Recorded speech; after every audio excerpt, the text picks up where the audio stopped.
Hi, I'm Trinity. Just your average 17-year-old high school junior trying to survive until graduation. Well, average if you don't count the bruises I've gotten pretty good at hiding. Life wasn't always like this. 3 years ago, when Mom started dating Ray, he seemed decent enough. Brought flowers, made her laugh for the first time since Dad died. I was actually happy for her when they got married 6 months later. You'll see, Trinity. Ray will be good for us. We'll be a family again. That's what Mom said while fixing her veil in the mirror. The good for us part lasted about 3 months. First came the comments about the house not being clean enough, then about my grades not being perfect, then about how much food we were wasting. You think money grows on trees? I work all day while you sit around getting fat. That became Ray's favorite line whenever he caught me eating anything he hadn't specifically approved. Mom just started to fade away, like she was physically there but mentally checked out. When Ray started with the pushing and grabbing, she'd just stare at the floor or leave the room. "I'm sorry, honey. Ray just gets stressed from work. Try not to upset him." That became her mantra. At school, Miss Pearson pulled me aside after English class last week. "Is everything okay at home, Trinity? Your essay about family dynamics was concerning." "Everything's fine. Just watching too many crime shows, I guess." I forced a laugh that didn't convince either of us. "My door is always open, and there are resources that can help if you need them." I nodded but didn't say anything. What could I say? That my stepfather treats me like a punching bag and my mom pretends not to notice? But last night was different. It was midnight, and I hadn't eaten since lunch because Ray said I needed to watch my figure. My stomach was growling so loud it woke me up. I snuck downstairs to grab an apple from the kitchen. I almost made it back upstairs when the kitchen light flicked on. "What do you think you're doing?" Ray stood in the doorway, still in his work clothes. "I was just hungry." "Stealing food in the middle of the night after everything I provide for you?" "It's just an apple, Ray." His hand connected with my face before I could finish. Then came the shove that sent me crashing into the counter. "You ungrateful little—" Each word came with another hit. I caught Mom's silhouette in the hallway, just watching as I collapsed to the kitchen floor. "Please, Mom," I whispered. She turned and walked back to their bedroom without saying a word. That's when I knew. No one in this house was going to protect me. If I wanted to survive, I'd have to save myself. I spent the night curled up in my closet with a bag of frozen peas against my cheek. By morning, the swelling had gone down enough that I could cover it with makeup. "What happened to your face?" Alex dropped her tray next to mine at lunch, her eyes widening. "Walked into a door?" The same lame excuse I'd been using for months.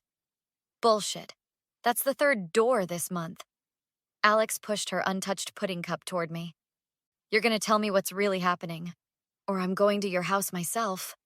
I pulled her behind the cafeteria building and told her everything. "We need evidence, documentation, dates, photos, recordings, everything." Alex was already making a list on her phone. "My cousin got out of a similar situation last year.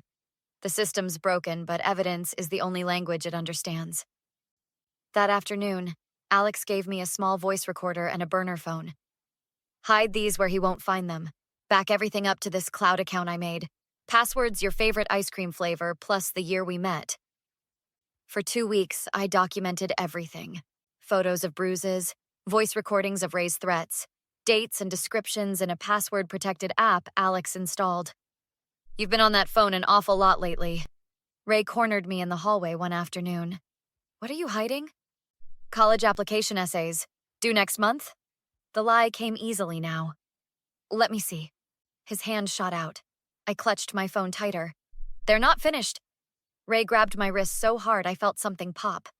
The phone clattered to the floor. What kind of disrespect? He snatched up my phone and scrolled through. Thank God I'd transferred everything to the cloud that morning. The phone shattered against the wall a moment later. "No more phone, no more distractions. You live under my roof, you live by my rules." At school, Miss Pearson noticed the fingerprint bruises on my wrist during an essay conference. "This isn't right, Trinity. Let me connect you with people who can help." She introduced me to Mrs. Calloway, the school counselor who gave me pamphlets on domestic violence and shelter information. I can't just leave. He'll find me and it'll be worse. My voice cracked. There are legal protections available. Mrs. Calloway slid a card across her desk. This is Officer Mendez. She specializes in domestic abuse cases. At home, I pretended everything was normal, walked on eggshells, played the perfect stepdaughter while hiding the burner phone in a hollowed-out book. You seem different lately, Mom whispered one night while Ray was in the shower. More distant. Wonder why. I couldn't keep the bitterness out of my voice. He provides for us, Trinity. We have to make it work. Does making it work include watching him beat your daughter? Mom's face crumpled. It's complicated. It's actually pretty simple. I turned away, but not before seeing the shame in her eyes. Last night, Ray found the pamphlet Mrs. Calloway had given me. I'd forgotten it in my jacket pocket. Planning to run away? Turn your mother against me? His voice was deadly quiet as he waved the crumpled paper. I pressed the record button on the hidden voice recorder. I'm not planning anything. I just want to be safe in my own home. Safe?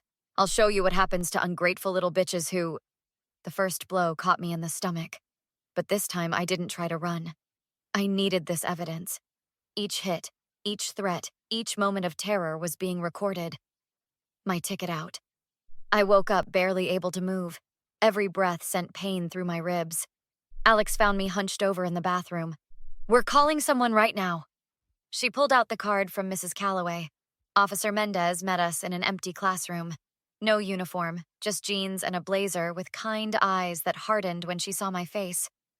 This is textbook escalation. We need to move quickly before he puts you in the hospital.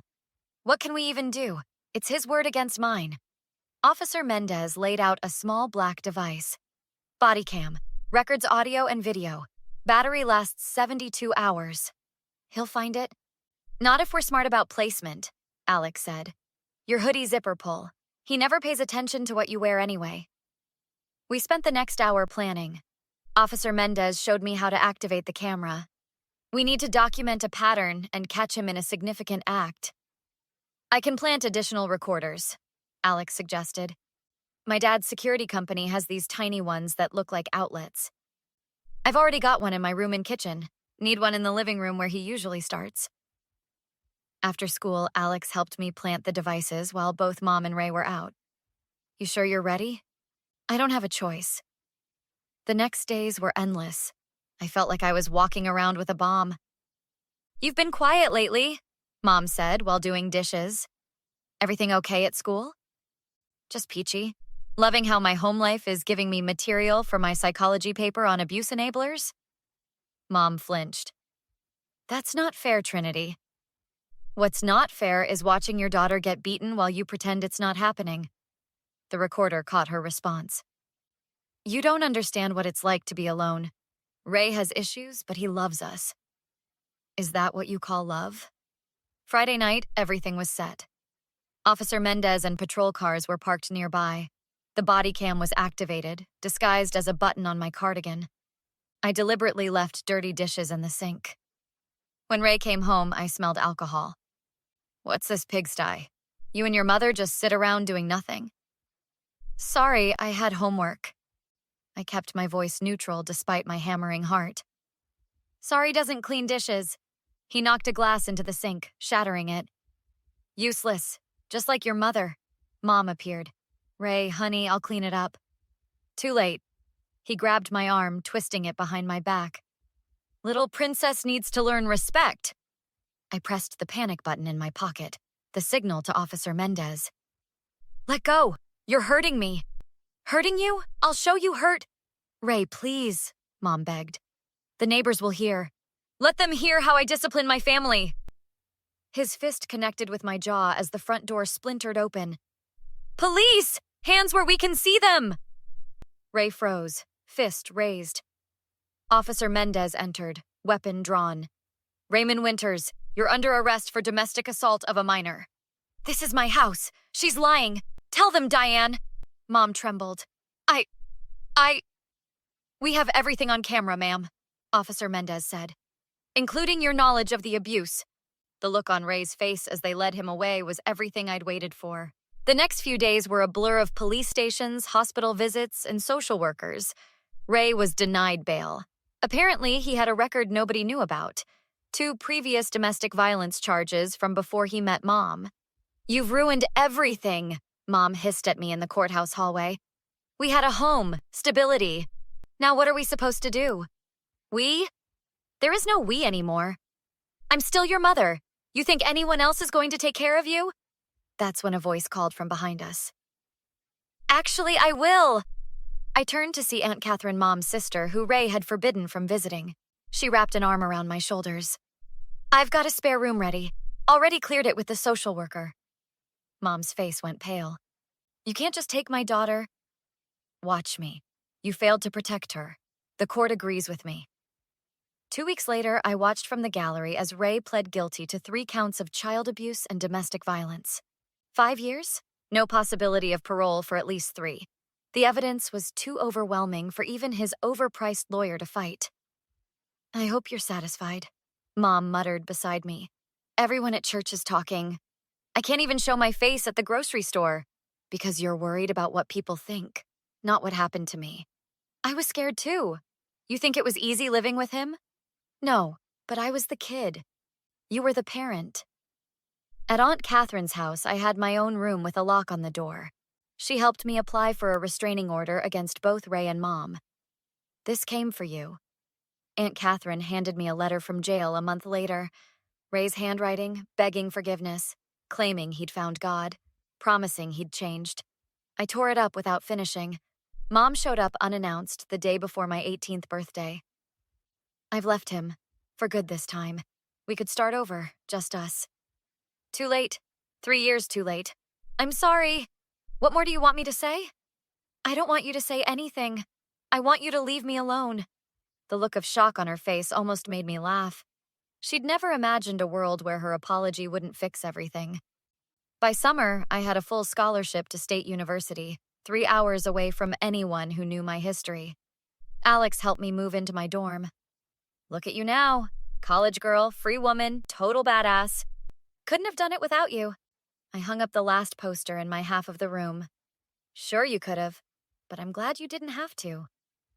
That night, as my roommate slept across the room, I scrolled through text messages from Officer Mendez, Miss Pearson, Mrs. Calloway, and Aunt Catherine, all checking in, all rooting for me.